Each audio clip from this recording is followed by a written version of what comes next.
안녕하세요. 차기우수와 물리학원 강의입니다. 여러분 환영합니다. 우리 지난번까지 11강 유체운동을 공부했습니다. 그리고 이제 새로운 강 제12강을 시작합니다. 12강은 탄성력과 진동입니다. 탄성력과 진동의 첫 번째 시간은 변형과 변형력입니다. 변형과 변형력에 대해서 두세 번 하려고 합니다. 그래서 오늘이 그 첫 번째 시간입니다. 지난 강의 제11강 유체의 운동까지는 물체가 힘을 받고 어떻게 운동하는지에 대한 것을 쭉 공부했습니다. 그런데 오늘부터 제12강에서 하는 내용은 그것과 조금 다릅니다. 힘에는 두 가지 역할이 있다고 늘 얘기했죠. 그 첫 번째 역할이 바로 무엇이냐면, 자, 여기서 하는 것처럼 저 야구공에다가 빠따로 칠 것 같으면, 야구방망이로 칠 것 같으면 어떻게 합니까? 오던 공이 반대 방향으로 가죠. 그 얘기는 속도가 바뀌게 하는 그런 역할이 하나가 있습니다. 또 하나는 어떤 역할이 있냐면, 이 야구공이 이 방망이에 부딪힐 때를 자세히 볼 것 같으면 이렇게 모양이 변하는, 형태가 바뀌는 그런 역할을 합니다. 이렇게 힘은 물체에 작용했을 때 두 가지 역할을 동시에 하는데, 지금까지는 어떤 것만 위주로 해서 공부를 했냐면 속도가 바뀌는 현상에 대해서만 위주로 공부했죠. 이 12강에서는 바로 이 형태가 바뀌는 경우를 이제 공부하려고 합니다. 그러면 이 두 개가 한꺼번에 바뀌는데 어떻게 하면 둘 중에 하나만 바뀌게 할 수 있을까? 그렇게 하기 위해서 우리가 뭔가 방법을 찾아냈었죠. 그래서 속도나 형태만 바뀔 조건을 만들었었습니다. 우리가 앞에서 강체라고 하는 것을 공부할 때 그것이 바로 속도만 바뀔 조건이다라고 하는 것을 몇 번 이제 소개를 했었죠. 강체를 어떻게 정의했었습니까? 강체를 구성하고 있는 부분 사이의 거리가 아무리 큰 힘을 받더라도 바뀌지 않는 그런 이상적인 물체를 강체라고 했죠. 그래서 우리가 물체를 강체라고 가정을 한 건 바로 무슨 얘기냐면, 힘을 받아도 형태가 바뀌지 않는 그런 운동만을 우리가 고려한다, 이런 이제 그 조건을 주는 것이었습니다. 그래서 사실은 물체의 힘과 하면 두 가지가 한꺼번에 일어나는데, 한꺼번에 일어나는 걸 기술하려면 복잡하기 때문에, 그렇지만 그 복잡한 효과가 별로 크지가 않죠. 그래서 실제로 이상적인 물체인 강체가 아니다고 하더라도 형태가 변하는 효과는 물체의 운동이 변하는 효과에 주는 영향은 그렇게 많지가 않습니다. 그래서 우리 강체라고 가정하고, 크기를 갖는 물체의 경우에 강체라고 가정하고 우리가 뉴턴의 운동 법칙을 적용을 했었죠. 그러면 형태만 바뀔 조건은 어떻게 하면 좋으냐? 그건 우리가 또 강체에서 배웠었습니다. 그것이 바로 무엇이냐면 평형 조건인데, 평형 조건은 무엇이었냐면 물체의 크기를 갖고 있는 물체에 작용하는 힘의 합, 즉 알자 힘이 0이다. 그리고 모든 힘들에 의한 토크의 합이 0이다. 이 두 가지 조건을 만족할 것 같으면, 사실은 이 두 가지 조건이 어떤 조건이냐면 속도가 바뀌지 않고 각속도가 바뀌지 않을 조건이었죠. 근데 처음에 속도가 0이었고 처음에 각속도가 0이었으면 그러면 움직이지 않을 조건이 됩니다. 그러면 움직이지 않으면 어떻게 됩니까? 형태만 바뀔 조건이 되는 것이죠. 그래서 이 평형 조건에 만족하면 속도가 바뀌는 경우에 대해서는 고려할 필요가 없이 형태만 바뀌는 경우만 고려하면 된다라고 하는 게 되겠습니다. 그래서 이제 고체가 힘을 받으면 어떻게 하냐면 형태가 바뀌는데, 변형하는데, 그 변형하는 것은 우리가 어떻게 기술하고, 그 변형하는 것에 대한 물체의 성질은 무엇인가 하는 것들을 우리가 공부하려고 합니다. 이렇게 힘을 받고 물체가 형태를 바꾸는 걸 뭐라고 얘기하면 고체의 변형이라고 하는데, 힘을 받고 형태만 변하는 경우 그 조건은 우리 어떻게 할 수가 있냐면, 여기에 이런 벽에다가 물체를 이렇게 고정시켜 놓습니다. 고정시켜 고정시켜 놓으면 움직이지 않죠. 그리고 이 물체를 이렇게 잡아다닙니다. 이렇게 잡아다니면 어떻게 되냐? 여기에 고정했기 때문에 당연히 여기에 어떤 힘이 작용하냐면 이쪽으로 힘이 작용하게 됩니다. 그래서 또 그 힘의 크기는 얼마가 되냐면 내가 잡아다니는 힘하고 똑같은 크기의 힘이 작용하겠죠. 다시 말하면 이때 이 물체에 작용한 합력은 얼마겠습니까? 합력은 0이죠. 그래서 병진 운동의 평형 조건이 만족했습니다. 그리고 이 F와 저 마이너스 F가 같은 작용선상에 있으면 어떻습니까? 토크의 합도 0이 되겠죠. 그래서 회전 운동이 하지 않을 회전 운동에 대한 평형 조건도 만족하게 됩니다. 그래서 힘의 합이 0이고 토크의 합이 0이다라고 하는 조건이 만족하기 때문에 이때는 어떤 일만 일어나느냐? 고체가 형태만 바뀌는 이제 그런 일이 벌어진다고 하는 것이죠.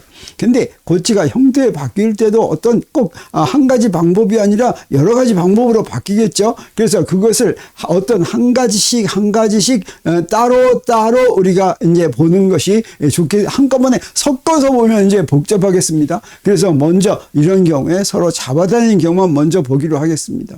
이렇게 할 때, 이렇게 잡아다닐 때 고체의 형태가 바뀌면 그 형태가 바뀌는 걸 우리가 무엇으로 기술하냐면 변형이라고 하는 것으로 기술합니다. 이 변형, 영어로는 스트레인인데 이 변형이 무엇인지 이제 설명하겠습니다. 그래서 이 변형이란 무엇이냐면 같은 힘을 작용해도 변화한 힘의 크기는 물체의 크기에 의존한다라고 하는 것입니다. 그래서 똑같은 힘을 작용하는데 만약에 물체가 길이가 길다면 짧은 것보다 더 많이 이제 늘어난다고 하는 것이죠. 그래서 물체가 늘어난 정도를 보고서 또는 물체가 변형한 정도를 보고서 그놈이 얼마만큼의 힘을 받았는지 알아내기가 힘들겠죠. 그래서 이렇게 하는 것입니다. 여기에 물체가 이렇게 있습니다. 길이가 L인 물체가 있다고 하겠어요. 그 길이가 L인 물체를 힘 F로 이렇게 잡아다닙니다. 힘 F로 잡아다니면 저 반대쪽에서 벽에서 마이너스 F로 잡아다니는 거 우리가 뻔히 알고 있죠. 그렇지만 이 힘에 대해서는 얘기하지 않습니다. 우리 어떤 힘만 얘기하냐면 잡아다니는 힘만 이렇게 얘기합니다. 그러면 힘 F로 잡아다니면 델타 L만큼 길이가 늘어난다고 하겠습니다. 그러면 만약에 이런 것이 똑같은 게 두 개가 이렇게 붙여놨다고 하겠어요. 이렇게 두 개를 붙여놓고서 이것과 똑같은 힘 F로 잡아다니면 어떻게 되겠습니까? 이렇게 잡아다니면 이거 전체의 물체죠. 이 전체 물체면 F로 잡아다니면 어떻게 됩니까? 여기서도 마찬가지로 마이너스 F로 잡아다니겠죠. 그 다음에 여기에 이제 이렇게 F로 잡아다녔을 때 여기 접촉된 부분을 보겠습니다. 이렇게 접촉된 부분을 볼 때 이게 움직이지 않고 있었다면 요놈한테 어떤 힘이 작용하는 게 분명하냐면 요쪽에 붙어 있는 물체가 오른쪽에 있는 물체를 왼쪽으로 마이너스 F로 잡아다니는 게 분명하죠. 왜 그러냐면 요 두 번째 막대 길이가 L인 놈 요놈한테는 합력이 0이어야지 됩니다. 그래서 요놈한테 마치 요 조건과 똑같은 그런 힘이 작용하는 거죠. 그러면 얼마만큼 늘어나겠습니까? 델타 L만큼 늘어나겠죠. 그 다음에 요놈도 어떻습니까? 요거 왼쪽에 있는 물체가 오른쪽에 있는 물체를 왼쪽으로 마이너스 F로 잡아다닌 것의 반작용이 바로 무엇이냐면 오른쪽의 물체가 왼쪽의 물체를 오른쪽으로 F라는 힘으로 잡아다니는 것이죠. 그래서 요놈도 요것과 똑같은 조건으로 지금 잡아다녔습니다. 그러니까 요놈도 얼마만큼 늘어나겠습니까? 델타 L만큼 늘어나죠. 그래서 길이를 2배로 하는 것은 여기 요놈도 L만큼 늘어나고 요놈도 L만큼 늘어나니까 그건 왜 그렇습니까? 요거하고 똑같은 조건이니까 그렇죠. 그래서 2배의 델타 L만큼 늘어난다라고 하는 걸 알 수가 있겠습니다. 그래서 똑같은 힘을 가하더라도 늘어난 길이는 무엇에 비례합니까? 원래 길이에 비례하죠. 그래서 이 물체가 얼만큼 변형했는가 하는 걸 알아내기 위해서는 예를 들어서 요건 델타 L만큼 늘어났고 요건 2델타 L만큼 늘어났으니까 요놈이 훨씬 더 잘 늘어난다 이렇게 얘기할 수 있겠습니까? 없겠습니까? 없겠죠. 사실은 요게 2델타 L만큼 늘어나는 것은 길이가 2배였기 때문에 그러는 거죠. 그래서 요놈하고 요놈하고 늘어나는 정도를 비교하려면 무엇으로 비교해야 되겠습니까? 늘어나는 길이를 원래 길이로 나눈 것으로 비교해야 되겠죠. 그래서 이제 고체의 변형을 얘기할 때는 늘어나는 길이를 원래 길이로 나눈 양이 굉장히 중요하게 됩니다. 그걸 우리가 뭐라고 부르냐면 변형이라고 부릅니다. 그냥 변형이라고 부르는 것이 아니라 변형이라고 하는 것은 물리량입니다. 우리 물리 물리량은 무엇이라고 했습니까? 자연에 일어나는 현상을 숫자로 대표하기 위해서 우리가 정한 양을 물리량이라고 한다고 그랬죠. 고체의 변형을 기술하려고 할 때는 그냥 늘어난 길이, 이걸 아는 것보다는 늘어난 길이를 원래 길이로 나눈 거, 이것이 바로 그 물체가 늘어난 정도를 알려주는 중요한 양이기 때문에 그거한테 이름을 붙였습니다. 뭐라고 이름을 붙였어요? 변형이라고 이름을 붙였습니다. 그래서 변형은 델타 L 나누기 L이다라고 하는 것이죠. 이 변형이라고 하는 게 영어로는 스트레인입니다. 스트레인 하면 조금 더 물리량 같은 생각이 들죠. 그냥 변형하면 우리 물체가 변형했어라고 하는 그냥 보통 말하는 것처럼 이렇게 생각이 드는데 그렇지가 않고 변형이 물리량이라고 하는 것입니다. 그러면 이 변형의 단위는 무엇이겠습니까? 단위를 알기 위해서는 어떤 양이 있으면 그것을 나타낸 다른 양 가지고 아는 거죠. 변형은 델타 L을 L로 나눴는데 델타 L도 길이고 L도 길이니까 길이를 길이로 나눴으니까 차원이 없습니다. 차원이 없는 양은 어떻습니까? 단위가 필요 없죠. 어떤 단위계로 표현하든 다 똑같은 숫자로 대표됩니다. 단위를 붙일 필요가 없습니다. 그래서 변형에는 단위가 없다라고 하는 걸 우리가 알 수가 있겠습니다. 그리고 이제 물체에 작용한 힘도 우리 생각을 해봐야 됩니다. 물체에 작용한 힘을 변형력이라고 하는 특별한 말로 표현하는데 같은 힘을 작용하면 변화의 크기는 힘이 작용한 단면의 넓이에 의존한다라고 하는 걸 우리가 알 수가 있습니다. 그 예를 아까와 비슷한 방법으로 한번 보겠습니다. 여기 아까처럼 막대, 길이가 L인 막대를 우리 잡아 다니겠습니다. 그래서 길이가 L인 막대를 F로 잡아 다녔더니 얼마만큼 늘어났다고 그랬습니까? 델타 L만큼 늘어났다고 그랬죠. 근데 이번에는 이 물체를 길이로 길게 연결하지 않고 옆으로 연결하겠습니다. 이렇게 옆으로 연결할 것 같으면 어떤 효과가 있습니까? 단면의 넓이가 2배로 늘어난 효과가 있죠. 이 옆으로 이렇게 연결한 이 물체를 똑같은 힘 F로 이렇게 잡아다닌다고 한다면 이 하나에는 얼마만큼 작용한 셈이 되겠습니까? 하나에는 2분의 F만큼 작용한 셈이 되겠죠. 그래서 늘어난 길이가 얼마겠습니까? 요 하나에 2분의 F 작용했으니까 2분의 델타 L 늘어났고 요놈한테도 2분의 F 작용했으니까 2분의 델타 L 늘어났겠죠. 그래서 이렇게 옆으로 두 개를 연결하면 같은 힘 F로 작용했을 때 2분의 델타 L만큼 늘어났는데 그러면 우리가 요놈하고 두 개 비교할 때 요놈이 훨씬 덜 늘어난다고 생각할 수가 있겠습니까? 그렇지가 않죠. 같은 힘이 작용한 면적이 요건 2분의 1로 줄어들었기 때문에 2분의 1 늘어난 것입니다. 그래서 어떤 물체에 힘이 작용할 때는 그 물체가 힘이 작용한 부분의 단면의 넓이에 의존한다고 하는 걸 알 수가 있겠고 그래서 실제로 어떤 물체에 힘이 작용했을 때 그 물체에 영향을 주는 힘을 구할 때는 어떻게 해야지 되냐면 어떤 게 더 공평하냐면 작용한 힘을 그 힘이 작용한 단면의 넓이로 나눈 것을 가지고 얘기하는 게 좋겠습니다. 그래서 그걸 무엇이라고 부르냐면 변형력이다라고 부릅니다. 그래서 어떤 물체를 우리가 잡아다녔습니다. 그랬을 때 그 잡아다닌 물체가 작용한 넓이 그것으로 나눈 거 이게 변형력이고 이 변형력을 영어로 얘기하면 뭐냐면 스트레스입니다.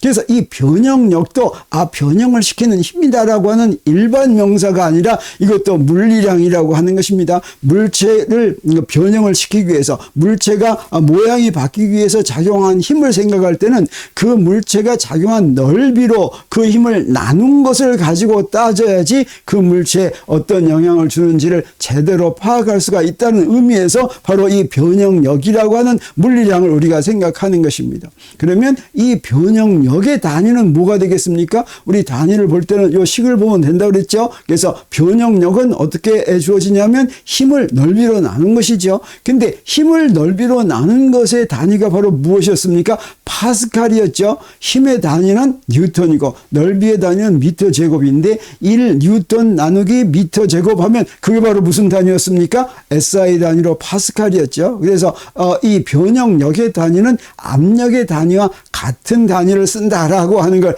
우리가 알 수가 있습니다.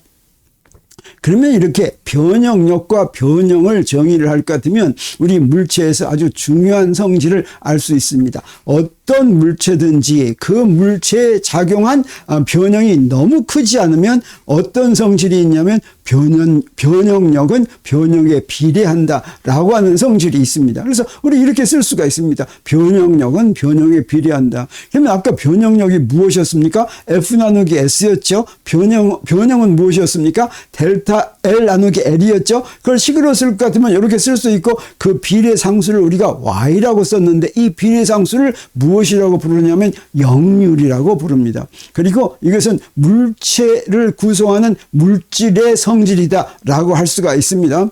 그래서 이 역률은 쇠의 역률은 얼마, 그 다음에 구리의 역률은 얼마, 그 다음에 나무의 역률은 얼마, 그 다음에 뼈의 역률은 얼마, 이렇게 물질의 역률이기 때문에 물질의 역률의 경우에는 어떻게 되냐면 우리 표에서 찾아볼 것 같으면 이 쇠는 어떻습니까? 쇠는 역률이 얼마인지 할 것 같으면 표에 꼭 나와 있습니다. 그래서 이렇게 물질의 성질일 경우에는 그 물질의 성질을 찾는 표에서 찾아낼 수가 있다고 하는 것이죠. 우리 이것을 역률이라고 불렀는데 역률의 영은 무엇이냐면 사람 이름입니다. 어떤 사람이냐면 유명한 19세기 초 영국의 다재다능한 물리학자 토마스 영을 이제 지칭합니다. 토마스 영은 사실은 무엇으로 더 유명하냐면 뉴턴이 빛의 입자론을 주장했는데, 그래서 뉴턴은 빛이 입자인지 파동인지 궁금해가지고 실험을 굉장히 많이 하죠. 그리고 어떤 결론을 내렸냐면 빛이 입자라는 결론을 내렸었는데, 토마스 영이 단 한 번의 실험으로 빛이 입자가 아니라 파동이라고 하는 걸 아주 여실히 보여줘가지고 그 다음부터는 뉴턴이 빛이 입자라고 했던 생각은 없어지고 빛은 파동이라고 생각하게 만든 사람입니다. 이게 딱 100년 전 1704년에 뉴턴이 광학이라는 책을 저술하면서 그 책에서 빛이 입자라고 주장을 했는데 1801년에 이제 토마스 영이 이제 실험을 했습니다. 이 사람은 원래 이제 물리학에 관심이 있었는데 의학을 공부해서 의사가 되었습니다. 그 다음에 이제 물리학자, 생리학자, 언어학자 이런 이제 여러 가지 학문 활동을 했는데 14세에 라틴어, 그리스어, 프랑스어, 이태리어, 히브리어, 아랍어, 페르시아에 능통할 정도로 천재 신동이라는 이름을 들은 사람이죠. 그리고 아까 얘기했지만 1801년 이중 슬릿 실험에서 빛의 간섭 무늬를 관찰해 가지고 빛이 파동이라는 것을 명백하게 보이고 그 다음부터는 빛이 입자라는 이야기는 쏙 들어가게 그렇게 만든 사람입니다. 그리고 이 사람이 또 누구냐면 물체가 힘에 의해서 늘어나거나 줄어드는 거, 그건 그 물체를 만드는 물질의 고유한 성질이다라고 하는 것을 최초로 밝히고, 그래서 바로 그런 성질을 대표하는 숫자, 그 상수가 바로 무엇이냐면 그 물질의 역률이라고 하는 상수다라고 하는 것이죠. 그래서 여러 물질의 역률을 한번 돌아보겠습니다. 우리 역률은 어떻게 정의됐습니까? 변형력은 변형에 비례한다. 변형력은 바로 뭐였어요? F 나누기 S였죠. 변형은 뭐였어요? 델타 L 나누기 L이었죠. 이때 Y인데 역률의 단위로는 뭘 쓴다고 그랬어요? 파스칼을 쓴다고 그랬죠. 그런데 보통 물질의 이 역률은 굉장히 작은 단위입니다. 작은 숫자입니다. 그래서 파스칼로 표시하면 얼마로 표시하냐면 10의 구승 파스칼의 단위로 표시하면, 그래서 역률은 굉장히 큰 셈이네요. 10의 구승 파스칼로 표시할 것 같으면 고무는 얼마냐? 0.002에서 0.008의 10의 구승 파스칼이다. 사람의 연골은 고무보다 조금 더 세다라고 하는 거죠. 척추는 0.09니까 사람의 연골보다 조금 세고, 사람의 힘줄은 그거보다 한 5배 좀 더 세고, 그 다음에 나일론은 이제 사람의 힘줄보다 훨씬 더 세고, 거미줄이 나일론보다 2배 정도 세고, 그 다음에 사람의 대퇴골은 또 그거보다 더 세다, 뭐 이런 얘기겠죠. 그리고 콘크리트 할 것 같으면 20 정도인데, 이러면 사람의 힘줄에 비해서 어떻습니까? 뭐 한 몇십 배 더 이제 센 거죠. 그리고 대리석은 콘크리트의 2배 정도 되고, 이제 알루미늄은 그보다 더 크고, 주철, 구리, 강철 이런 순이고, 이제 다이아몬드가 제일 역률이 크다. 역률이 크다라고 하는 건 무슨 얘기입니까? 네, 그 변형에 비례해서 변형 같은 변형력을 주더라도 변형이 조금 일어난다 이런 뜻이 되겠습니다. 오늘 물체가 힘을 받으면 물체가 형태를 바꾸는데 그 형태를 바꾸는 것을 기술하는데 무엇이 있다고 했습니까? 오늘 바로 배운 게 바로 그겁니다. 바로 변형과 변형력이었죠. 그러니까 변형은 영어로 뭐였습니까? 스트레인이었습니다. 변형력은 영어로 뭐였습니까?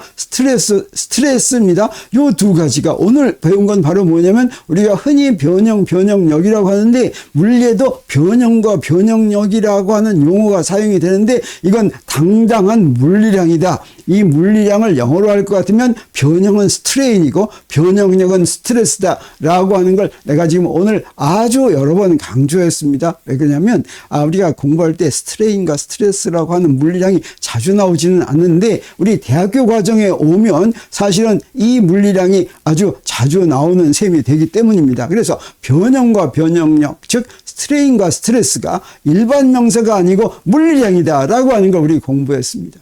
자, 우리 오늘은 어떤 것만 공부했냐면 물체를 그냥 잡아다니는 경우만 공부했습니다. 근데 사실은 물체를 잡아다니는 경우만 변형이 되는 것이 아니라 물체를 옆으로 미는 경우도 그 변형이 되고 물체를 안으로 누르는 경우도 변형이 되겠죠. 이렇게 변형되는 경우가 조금 더 있기 때문에 우리 변형과 변형력에 대해서 조금 더 공부하기로 하겠습니다. 오늘은 그래서 변형과 변형력 첫 번째 시간 여기서 마치기로 하겠습니다.